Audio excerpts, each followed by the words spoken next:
The Strutt Family Albums. This is the second of two presentations about one element of the Strutt family, who built the mills at Belper as well as much of the town. The first presentation dealt mainly with George Henry and Agnes Strutt, their children, including Herbert, pictured here, and we ended with the first album of photographs taken by his second wife Emily.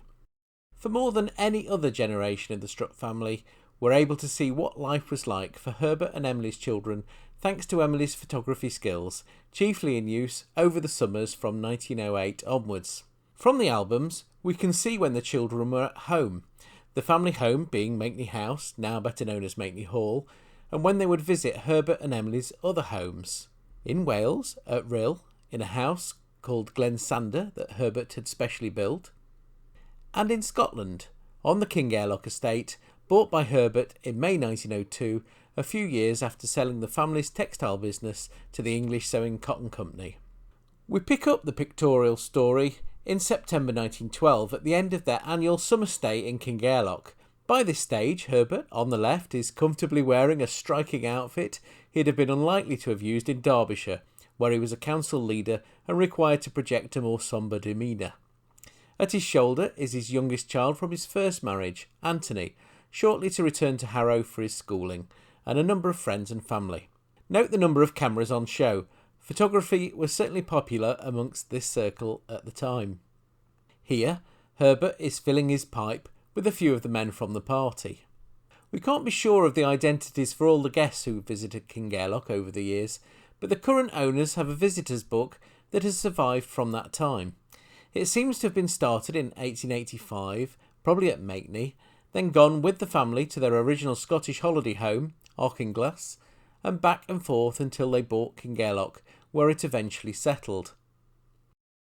For September 1912, there were a number of visitors, including a Jean Robertson at the bottom of the page there, and a number of others can be seen on this page, including John Beaver, Dorothy Maynard, and Agnes Ferguson.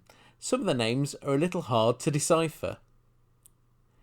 The following month, they're back in Derbyshire, and Emily photographed their only son Arthur, now aged 4, on one of the family's weekend visits to Bridge Hill House in Belper, walking outside the main walled garden. Bridge Hill was still only visited by the family rather than used as a home. They hadn't moved from Makeney, where Herbert had lived since his first marriage in 1876, and no family member had lived there since the death of Herbert's mother Agnes in 1900. This final shot of 1912 is of the former stables at Bridge Hill, which were now used as a garage. Herbert was a great supporter and collector of motor cars. It's May 1913 before photographs appear again. By this time, the family, without Herbert, had moved to the house at Rhyl. This was Glen Sander, built following a holiday a few years earlier at a rented property nearby and named after a glen, called Sander, a favourite spot on the King Airlock estate. Here Emily and Herbert's children, Arthur, Mary, known as Mardy, and Charlotte, are newly settled in their holiday clothes on May the 2nd. This was the year elder sister Babby had been sent away to school for the first time, so she missed out on this particular visit. On the same day, they were playing croquet on the extensive lawns. And on a later day, they had moved on to tennis at the front of the house with its fine-looking veranda. One of the highlights of stays at Rhyl were the donkey rides. The children had their own and were already keenly interested in riding, particularly Mardy. And, as the weather improved, they were allowed to have tea on the lawn, joined by Annie Howie, known as Pan or Panny, on the left. Panny served the Strutts for 60 years, first as sewing maid, then companion to the children. Her father had been head gardener. A cook and maid would come with them from Makeney each time, and there was also a permanent housekeeper at Glen Sander, Mrs. Ballantyne. By the end of the month, Emily, at least, was back at Makeney and photographed Herbert inspecting the ponds. Here he is in early June, walking through the gardens.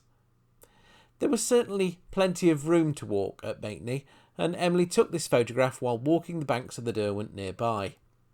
In the June, they had a visitor, Agnes, a daughter from Herbert's first marriage, photographed by the sundial in the lower garden. Here she is again, on a weekend visit to Bridge Hill House, photographed with a dog outside the conservatory. The day before, Charlotte, Arthur and Mardy had accompanied their mother on a visit to Bridge Hill and were also photographed in front of the conservatory. It was a popular backdrop. Arthur and Charlotte were in more practical clothes at Makeney for this one.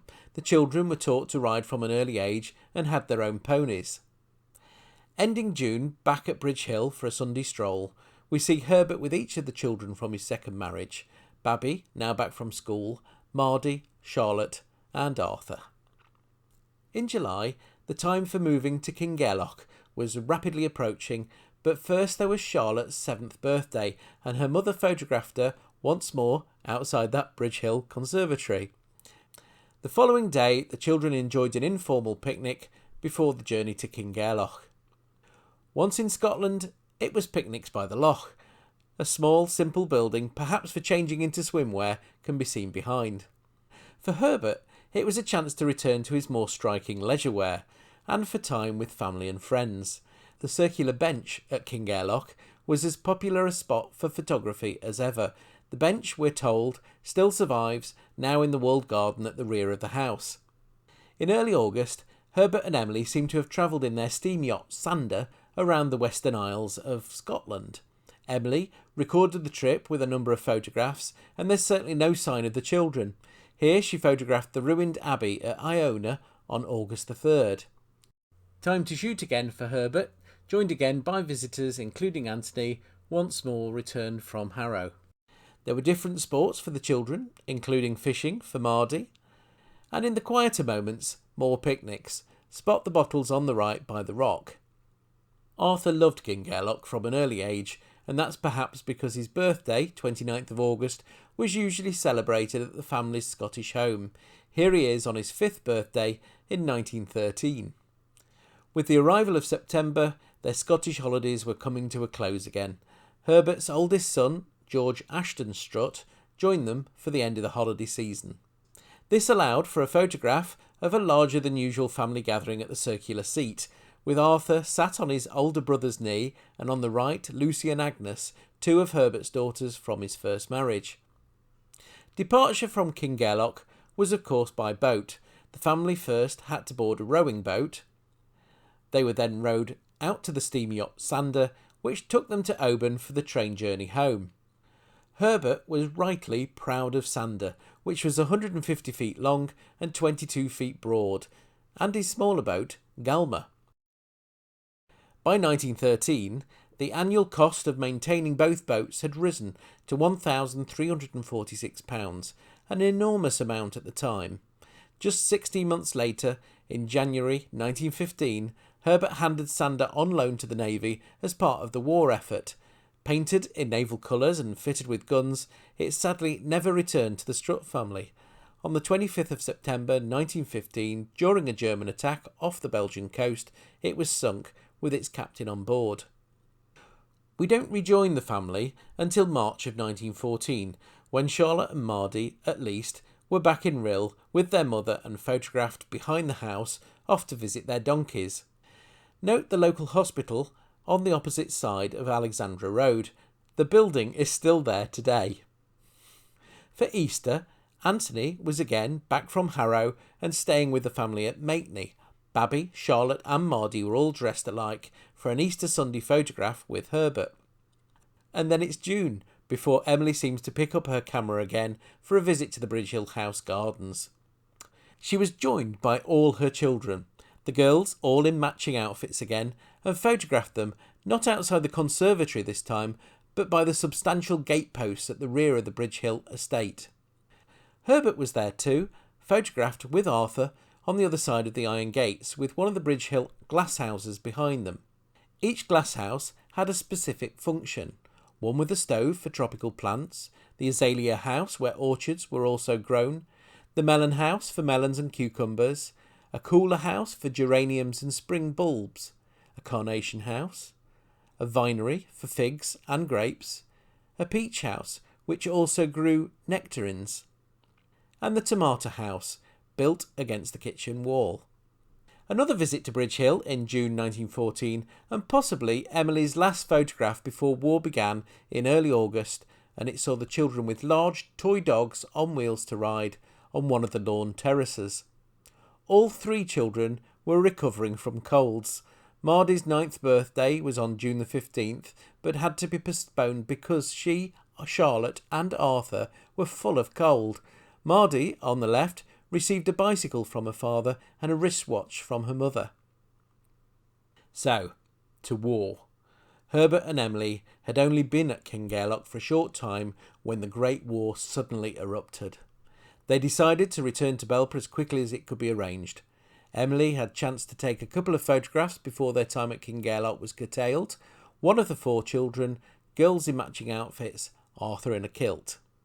And here the 4 are joined by a young member of the extended family admiring Arthur's toy car. A month passed before Emily could return for the tail end of the family stay at Kingairloch, photographing the children sitting on the shore of the loch for another picnic.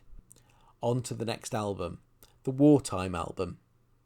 There are large gaps now, as both Herbert and Emily were working to ensure all could be done in Belper to support the war effort, particularly paying for the conversion and running of Green Hall as a Red Cross hospital. There was time, in August 1915, to return to Kingairloch. Herbert has binoculars, pipe and walking stick ready for a ramble on the estate. And a real rarity here, the family together, including Emily, so she must have asked someone else to use her camera. Visitors that month included Herbert's daughter, Lucy Telfer Smollett, on the far left, and her in-laws, the Coopers, on the right, with Arthur and Herbert behind. This image of Charlotte by the loch shows off some of the majestic scenery which surrounded them at Kingairloch. Nearly a year has passed now, and there's a brief sojourn to Bridge Hill for the rapidly growing Babby, Mardy and Charlotte before a return to Kingairloch in August for a swim in the loch with Arthur. They either stayed in Kingairloch or returned to it in October. Either way, that made for more swimming in the loch, and they are bravely setting out here and hopefully enjoying the waters here. The steam yacht behind may be Galmer, which was smaller than Sander, so hadn't been given up for the war effort. There was also time for archery, complete with appropriate outfits. Babby isn't with them for this trip, so was presumably at school. On to 1917, and in May, Mardy, Arthur and Charlotte were out on their bicycles. You might notice, as I did, that they're really starting to grow now. Arthur's rather bally cardigan looks like a hand-me-down compared to the girls' matching outfits. In the June, there was a return to the house at Rill, providing time for cake eating in the gardens and playing on the beach with Pan and the pushchair first photographed 9 years earlier at Bridge Hill. They also had a game of cricket. The grounds in those days were quite substantial. A major event for the family in 1917 was the move to Bridge Hill House. Perhaps because of the war and because Emily was pregnant, they came to live at the Belper house, which, while smaller, was more convenient. Here, Herbert inspects the stocks, which he loved so much, as the gardens changed to reflect the tastes of the new occupants. The change is perhaps most clearly seen here in the square of formal garden, which since the 1880s had reflected the tastes of Herbert's parents. Herbert's introduction of the stocks created a more informal feel to the view. Emily clearly explored the grounds a little, photographing both the house and the observatory, before it was time for the birth of her youngest child, Bridget, on the morning of August the 14th. It's perhaps no surprise that Emily took no further photographs until the following summer of 1918, by which time Bridget was approaching a year old.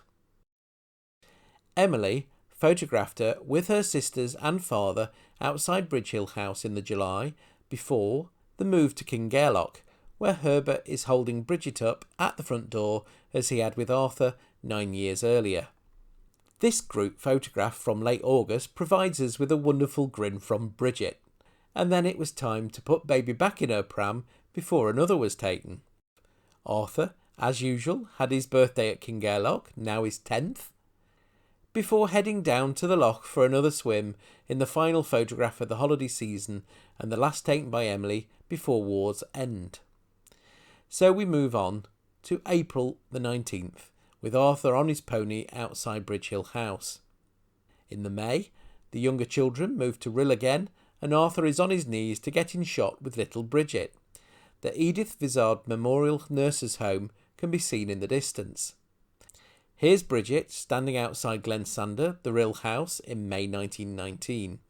Many years later, she remembered an exploit at the house where she locked herself in an upstairs toilet, then opened a window and used a pipe to drop down to the ground, virtually unscathed, to the consternation of the ever-present Panny. That was still ahead of her at this time, and she was content in May 1919 to be photographed with her siblings, even though she was much younger and couldn't join in with all their antics. Bridget was able to play on the nearby beach, which was at the end of the road, as well as at the fine house Herbert had built for his young children. We're leaving Rill for the last time now, but it's worth saying that the house, sold in 1930 after Herbert's death, still stands and is used today as a mental health resource centre. The gateposts still declare the building's original name. The last photographs of this album see a return to Bridge Hill in time for the peace celebrations in June 1919. Here, a week before, Herbert and Bridget are in the Bridge Hill Gardens. Herbert has visibly aged. In 1918, Anthony's death from his wounds affected Herbert deeply. Now aged 65, he was also suffering from hearing loss and poorer health. The final image from the album is taken on the day of the peace celebrations. Although Herbert chaired the committee which organised Belper's celebrations and gave £100 towards the costs, he took no part in the activities. The flags flew at the end of the terrace garden, but at Bridge Hill House the event was tinged with sadness. The remaining albums we have do not detail in the same way the life of the Strutt family as we've seen so far. Less photographs are taken at home, and as the family grows up, they are not together as much as they had been. Here are just one or two more before we finish, the first from March 1920, with Herbert hosting the local hunt at Bridge Hill. A few months later, Charlotte and Mardy joined their mother at the annual Belper Horse Show, then in its 30th year. They and their friends were using a car to give them a better view of events on the meadows by the Derwent. Emily photographed the horses, seen here with Unity Mill on Derwent Street in the background, and again with the mill chimney, built by Herbert's father George Henry Strutt, in the distance. Here's one last family group shot taken by Emily on a visit to Makeney of Mardy, Charlotte, little Bridget, Herbert, Babby and Arthur in April 1921. 7 years later, Herbert died after catching a chill while fishing on the River Dee at Ballater in Aberdeenshire. Great changes came with Herbert's death, and even more so when his eldest son and heir, George Ashton Strutt, died in a road accident in 1935, which led to 2 lots of death taxes. Bridge Hill was shut up, and Emily went to live in Essex with Bridget. Mardy and Charlotte stayed behind, moving into the West Lodge and keeping their horses in the Bridge Hill stables. A buyer couldn't be found for the house, so the roof was removed, rendering it uninhabitable. A housing estate was built on the site and grounds after the Second World War. Makeney Hall survived. It was sold off as use as a hospital for many years, then became a hotel. Arthur married, and he and his wife Patricia kept and lived out their lives at Kingairloch. Here's Arthur with one of his children, John, on the same circular seat at Kingairloch. The house is now much smaller than it was here when Herbert bought it in 1902. The house and estate were sold in 1989, but Patricia lived there as manager until her death in 2001. The house is now a bed and breakfast. Thanks for watching this look back at the life of a remarkable family at a time of great change.